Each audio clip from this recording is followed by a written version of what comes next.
Order! Order! You are an incorrigible delinquent at times.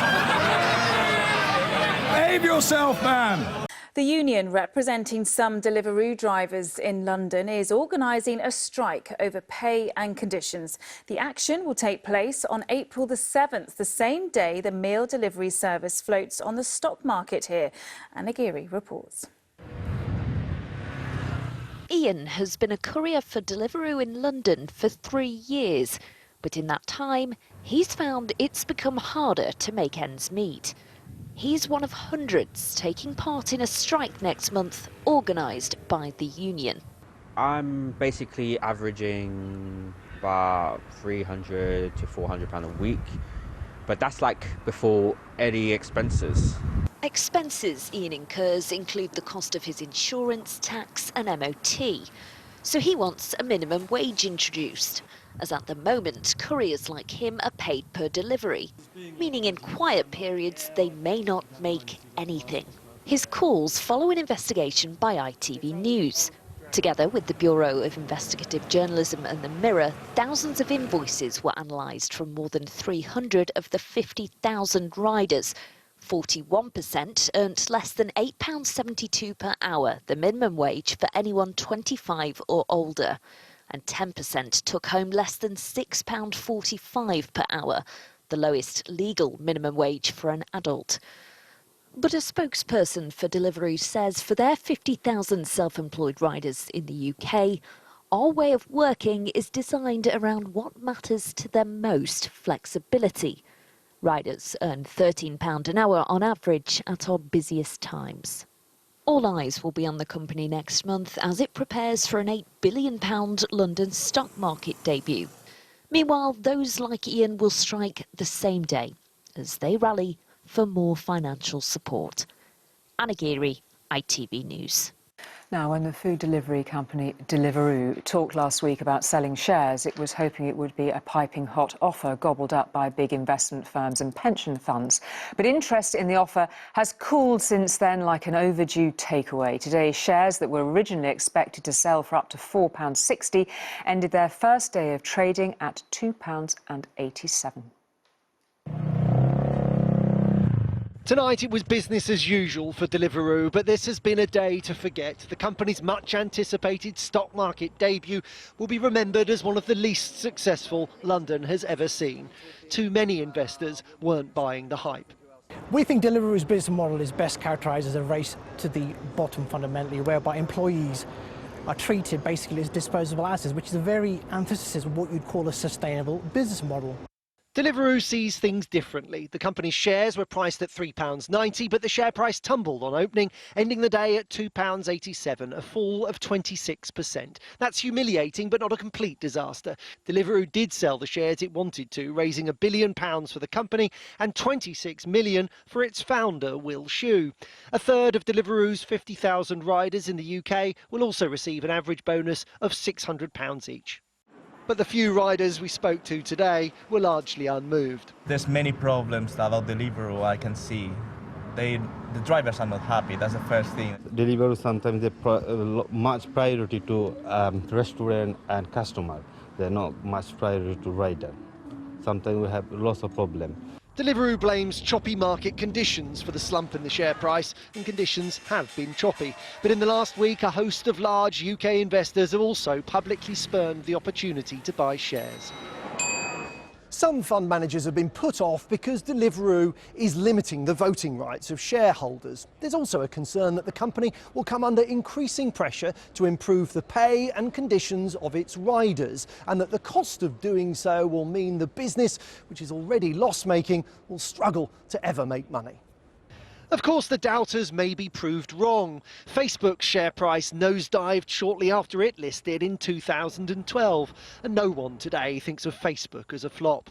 Day one as a public company has been embarrassing for Deliveroo, which wants to be seen as a British tech success story, and embarrassing for the government, which was hoping to showcase London post-Brexit as a great place for tech companies to come and raise money. Joel Hills, News at 10. Now, what do you do if you want something fast and delivered right to your door, be it books, bedding, electronics, or even dog food? Do you shop around or go for the easy option? Such has been the transformation of millions of people's shopping habits that one company, Amazon, has been described as one of the most influential economic and cultural forces in the world. And Amazon just doesn't deliver, it also has a publishing arm and makes films and television through Amazon Studios. And the pandemic has boosted its super healthy share price. But what about the people who deliver your Amazon parcel? Just how good is life for them in the gig economy? In this special Newsnight investigation, our policy editor Lewis Goodall discovers the pressure Amazon puts them under. It's just so convenient, isn't it? You click, you buy, it arrives. I was close to tears at that point. I was cold, I was hungry, I needed the bathroom. And it arrives so quickly, which when so many shops are closed, when you don't want or you can't leave your house, seems a deliverance in every sense of the word. And as disgusting as it sounds, I just had to get a cup or get my shiwi in a bottle and then go in the back of the van. Their drivers are telling them they need to listen to their drivers on this, and they've got to stop ignoring the data. And it's so cheap. You don't even feel like you're paying for it. But someone is. It's the men and women bringing it to your door.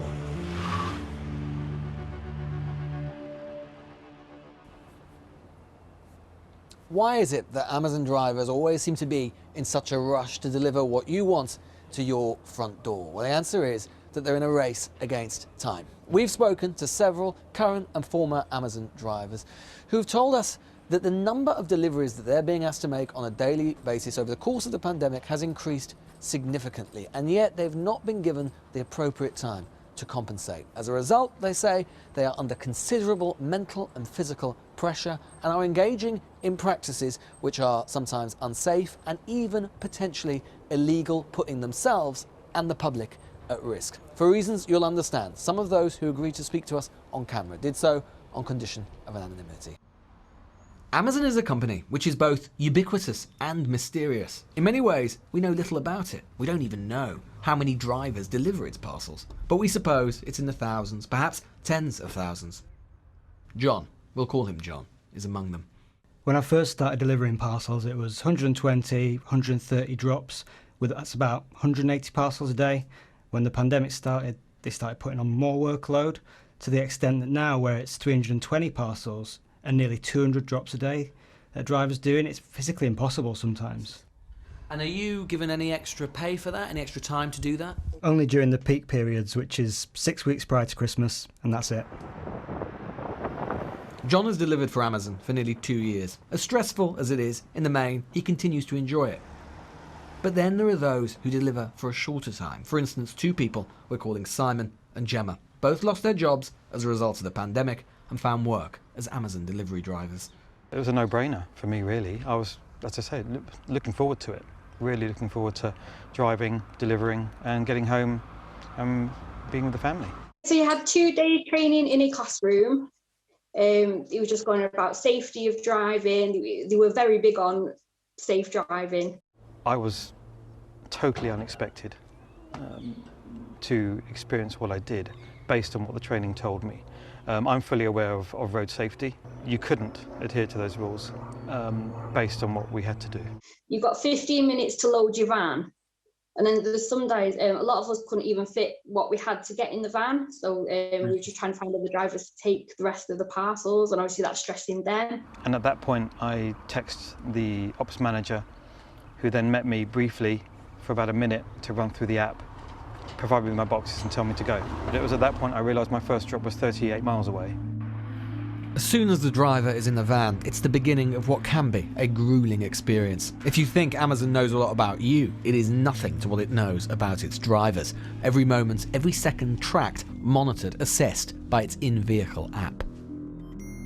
They monitor you through the app so they can see how fast you're going, how many parcels you've delivered. They just work everything out. You have a time in the morning when you're at the depot and how quickly you've got to load your van. They monitor you on that. They monitor you on times that you scan on, scan off jobs. So everything's being monitored and the workload's getting higher and it's getting harder and harder and harder to fulfill those routes in 9 hours. You become anxious immediately. You get a list of all the drivers and where they are behind or whether they're ahead or so you know if it's you behind, you'll see straight away. You get a visual explanation that you're behind and that puts you at an anxious situation quite badly. So if you're not meeting your target, you get a message off your manager or whatever saying, oh, you're 7 parcels behind, what's going on? On those messages, it tells you how many drops you've got to do. So, you know, there was ones with 185, 225 drops, not packages, drops. So I think mine was 125 on my first day. Going down country lanes to deliver parcels when Amazon don't even know how bad these lanes are. It might take you 15 minutes to deliver one parcel just because of how bad a country lane is. But the app doesn't take account for that. Not a chance, no. Just constantly, it's like, oh, speed up, please, speed up, try your best, get as many as you can done. And then obviously you're trying to speed up, you're driving dangerously, you can't deliver how Amazon want you to deliver. So every time you hear a ting, you're anxious. You become more worried that you're not going to be able to reach your target. The law says that the maximum a van driver can drive for is 10 hours. Amazon shifts are 9 hours. That's why it's a race against the clock. Within that, Amazon says there's supposed to be a 30-minute lunch break, but the drivers we've spoken to say that that is a remote prospect, as are even more basic requirements. Toilet breaks weren't a thing. Because the van was so packed, I'd have to wait till I emptied 3 totes just so I had a bit of room. And as disgusting as it sounds, I just had to get a cup or get my shiwi in a bottle and then go in the back of the van. Okay, admit it. We've all been addicted to Amazon during this entire pandemic. In America, just this week, this issue has hit the headlines, again with drivers alleging so little time to make their deliveries that they had to urinate into bottles. Amazon have denied that this happens. Amazon responded and said, you don't believe that peeing in bottles thing is true. But there are even more serious concerns about safety. Every Amazon driver that I've known, they all speed.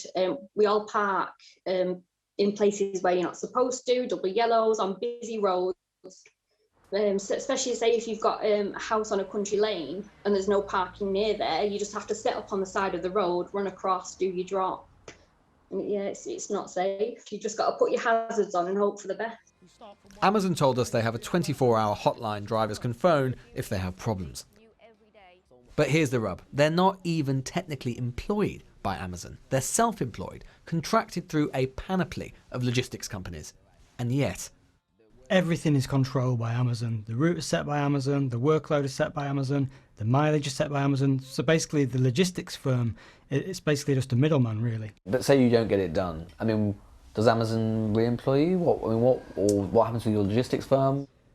Your ratings get reduced, your ratings go down. If you don't fulfil some parcels because of time constraints or the customer's not in, then I think they base your ratings on 8 or 9 different ratings, because if you don't deliver parcels, your ratings come down. So you're monitored all the time on every aspect of what you do. And what happens then if your ratings continue to fall? Do they? The logistics firm will just get rid of you. Lay you off? Yep. And that's quite easy to do. Oh, it happens all the time. The turnover of staff is phenomenal. Drivers attend an Amazon training day. They usually exclusively deliver for Amazon, and it is an Amazon app which tracks and monitors them in their vehicles. And yet remember, because they're self-employed, they don't have company benefits, they don't get sick pay, they don't get holiday pay, and there is little recourse should the company decide that their services are no longer required. The Supreme Court unanimously dismisses Uber's appeal. This isn't an issue about Amazon alone. All manner of gig economy companies are grappling with an evolving legal situation governing those they employ in one way or another.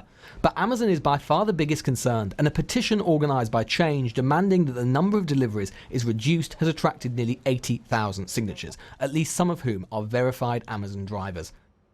Its organiser says reform is long overdue and that the company doesn't want to know what's really happening. I think genuinely they're currently not gathering it because they don't want to know the answer. They know how dangerous this is. Their drivers are telling them. They need to listen to their drivers on this. And they've got to stop ignoring the data. It's a really simple change for them to make to take those targets back to a safe level. As you'll see, we put a lot of energy into our logistics. Remember, Amazon is a company whose UK sales increased by 51% in 2020, a revenue of £20 billion. It has been the beneficiary of a pandemic which has accelerated our move to the online economy.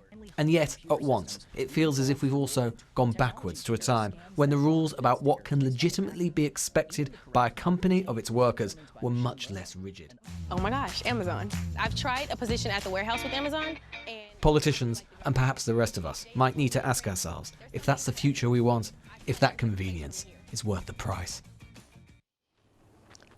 Lewis Goodall, a spokesperson from Amazon, told us at Amazon we're proud to go further than most to ensure drivers are supported in their role. Our sophisticated guidance technology plans delivery routes, advises when to take a break, and ensures that drivers aren't receiving and driving with too many packages. And Logistics UK, which represents delivery companies, said it had always championed best practice within the van sector to promote positive working conditions for drivers and protect both the safety of employees as well as of other road users. Well, join me to discuss what we saw in that report is Max Dewhurst, Vice President of the Independent Workers Union, Robert Colville, who's Director of the Centre for Policy Studies, and economist Vicky Price. Good evening to you all. Max Dewhurst, first of all, you are actually driving today. You are a senior union official. Is any of what you heard acceptable? Having to go to the lavatory in the back of the van, you're 7 parcels behind, what's going on to the messages, and then ratings go down, and then eventually people lose their jobs? Yeah, well, that's all too common story that we have with couriers across the UK, Amazon, Deliveroo, Uber, and lots of gig workers. You know, there were health and safety concerns at work before COVID, but now COVID has happened. Obviously, it's even worse for people. You know, this is all about trying to create an environment where people are worked to exhaustion. And, you know, basic things can stop that from happening in the future. Proper living wages, you know, with the cost factored in, basic workers' rights, safety at work, and trade union recognition is the way forward to make the gig economy. But hang on, I mean, you won a claim about, well, it was 2017, in fact, to make sure that people had a basic wage in one particular company. I think it was called City Sprint. But then what happened? Because, you know, obviously Uber's been much more recent. But Amazon, it seems, these practices are part of a gig economy, so therefore they're unregulated in that sense, and you're helpless to do anything about it. Well, it can be very difficult when big corporations have a lot of corporate lawyers, armies of lawyers behind them, advising them what to do and how to avoid their basic obligations and, you know, follow what the law is saying. You know, what they're trying to do is kick everything into the long grass, force people to relitigate, which they shouldn't be doing it anyway. The government should be enforcing the law. Right. You know, and it's a strange logic of big corporations. They're happy to have this churn, to train people, waste all this money on lawyers when the writing's on the wall anyway. You know, Uber has done it now, and you know, we hope the rest will follow suit. Robert Colville, when you hear examples like this, do you also agree that the writing's on the wall? Well, I don't actually agree with what you were saying about this being unregulated. The fact is we have enormous amounts of employment protections in the UK. We have employment law, we have health and safety law. If people are breaking those rules, if people are doing the wrong thing, then they should obviously. I'm interested in that then. So you would think, so for example, drivers, and there are more than one of them, so it's corroborated, have to actually pee in the back of the wagon. You would say that is not health and safety at work. But actually, are you suggesting they could actually take on Amazon for that? I really hope no one's having to do that. And well, they are. But what Max was saying and what your report was saying is feeding into this narrative, actually quite a dangerous narrative, that this is all about exploitation. That the entire gig economy is kind of a throwback to a Victorian age in which workers are exploited by evil companies and have no choice but to take it. And the fact is that's just not true. Pretty much every survey that's been done of the gig economy and the people working in it, pretty much any company shows that most of the people in there, like we're talking like 80-85% of the people working in there, are there by choice. They are there not because they can't find other work, although I admit that will have changed during the pandemic. And presumably will change when we come off furlough, when people become redundant. Potentially, yes. But actually, one of the things the British economy is great at doing is creating jobs. And over the last decade, we've created many, many jobs, most of them in full-time positions. Max was just saying, the answer is unionization. I was struck. I looked up the union which he represents, and I think that the last stats I could find shows it has 5,000 members. Now, there are 2 million people working in the logistics industry in the UK.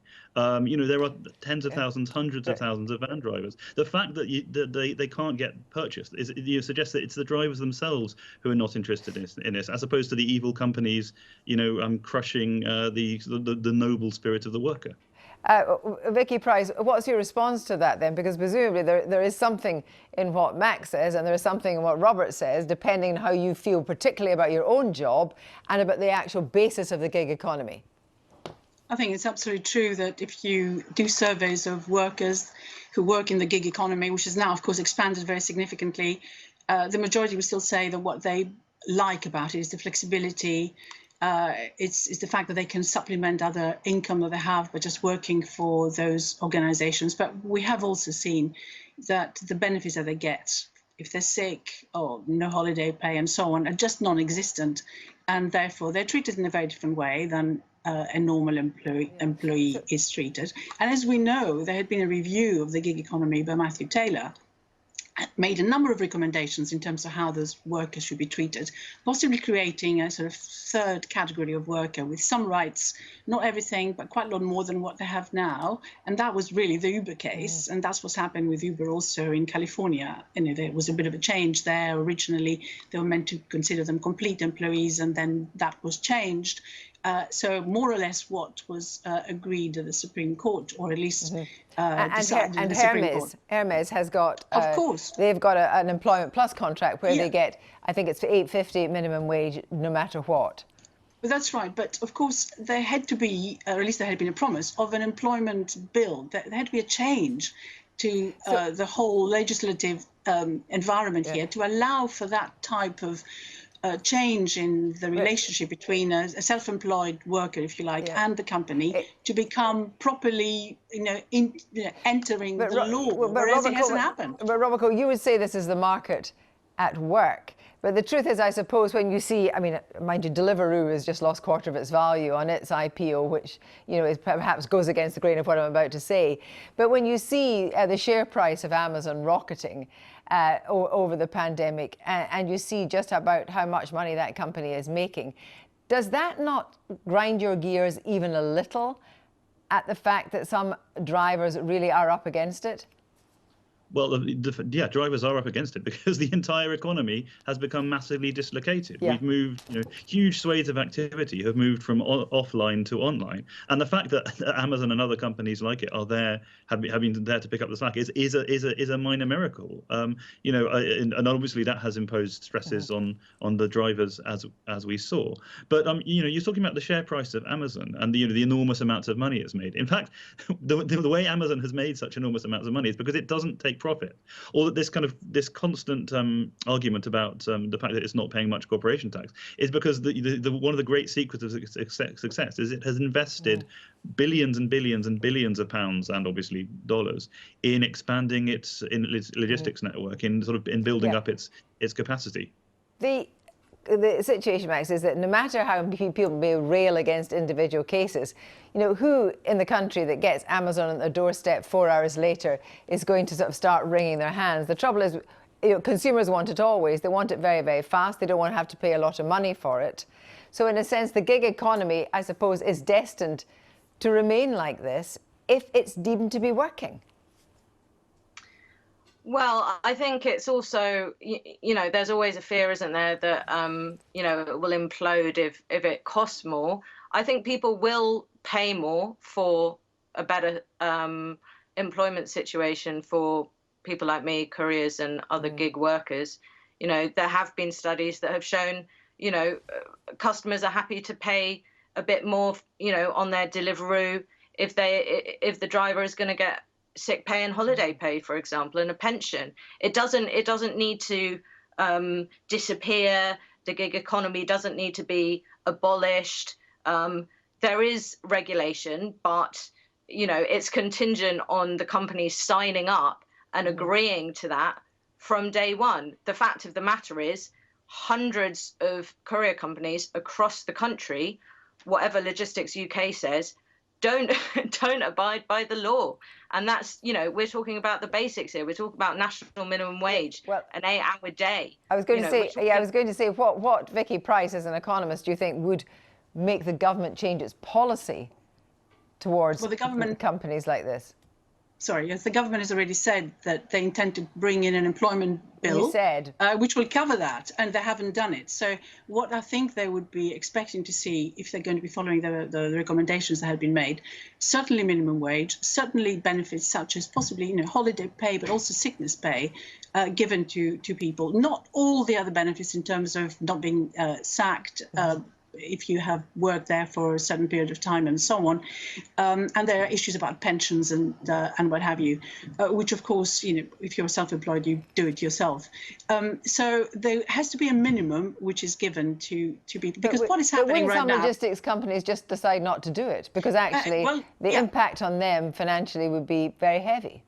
No, that's a very good point. And of course, one of the reasons why we think the gig economy probably is here to stay, and we're going to see a lot more, I think, of that as we get out of the pandemic with flexible working, is that it does allow costs to stay low. It allows also firms, not just logistics firms, but others perhaps to not use as much space in the city or anywhere else where offices might be. So it does give that low cost base, if you like. But then what happens is that you compare a company that works this way with one with like Logistics UK. Logistics UK says it works this way, yes. Well, yeah, exactly. So the type of competition that you have is a very unfair one. So you don't have a level playing field. Thank you all very much indeed.